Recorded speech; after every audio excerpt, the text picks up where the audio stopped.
Start ta 20. Naisip ta na may 20 to 30 natin times. dito 30 ko na may kaya nag-go din. Ano? Na. Wala na, butangan na ako. Na.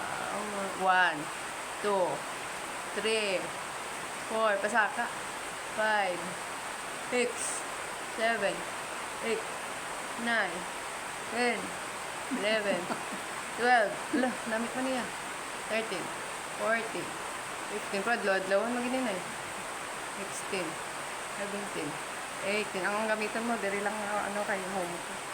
19, 20. Hasta lang kayo pag-tuwan. 2, Hindi naman sa 23. Okay pa, count ka na. 25. Oh, tiyak naman, tiyak naman. Danlog na, tiyak mo nga na. 1, 2, 3. Dali lang, dali lang yun. Ito para luya. 8, 9, 10,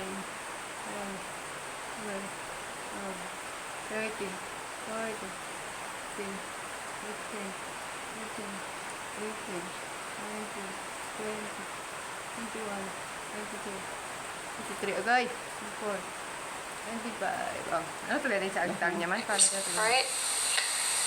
By doing this, this allows your moisture to just not only sink in deeper, it's also telling your face that, hey, we're going to be working out our face. So get ready. So do the same thing for the other side as well. So yeah, you do both sides, then you go to the forehead and move it in outwards motion. And this exercise is actually really good for your wrinkles. I do have a lot of like wrinkles forming around my forehead, so you know, this helps to release the tension up there, and it feels so relaxing. So do this 30 times as well. Then the last note of your forehead, move that down. And then move it upwards and down to your neck area. Amo na galing. Diba pag amo na, isipan ta nila ni. Pila na niyaton nga himo man? Sa mga 11, 15, 17, 18, 20. Tapos, amo na galing nga ginahimo, gana palibot niya din na yun. Kumaya na, tapos isa pa ganyan. Tapos dire, kaya basurahan natin kung isa pa. Naralawat pala. Like this. We're going to do this one more time. Starting from your forehead, move it down in circles, and then bring it back to your neck area and down right here. You can think of this as like your lymphatic massage because there are two garbage cans in your lymph nodes, and one of them is right here, and one of them is right here. So you want to end your exercise where you kind of empty all of the bad toxins into the lymph garbage. So as you massage that out, you bring all the toxins down, and then bring them down and throw them out to your lymph nodes. So throw them out. Throw them out. So just do this about 10 times as well into the garbage can.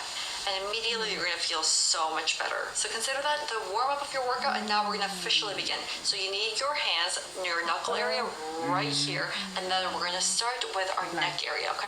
Tapos tapos libot diyo. Tapos ano na diyo. Sa liog. Saba? Ang niyo. Tapos libot. Tapos ano. Wow. Kita mo na. So this is another great lymphatic massage to move in upwards direction, kind of in circular motions. Move it upwards towards your jawline, and then up towards your cheek area like this. And then keep moving that around your cheek area at first. And when you do this, it may hurt for little people, but that's because, you know, your lymph nodes are a little clogged up right here. So you're just trying to like loosen up the area. And it's okay if your face gets red like me. I do have pretty sensitive skin, but it's gonna go away after this. So keep doing this until you feel like, you know, your muscle tension is a little bit relieved. For me, it just seems a little tense right now, so I'm just gonna take a little bit more time.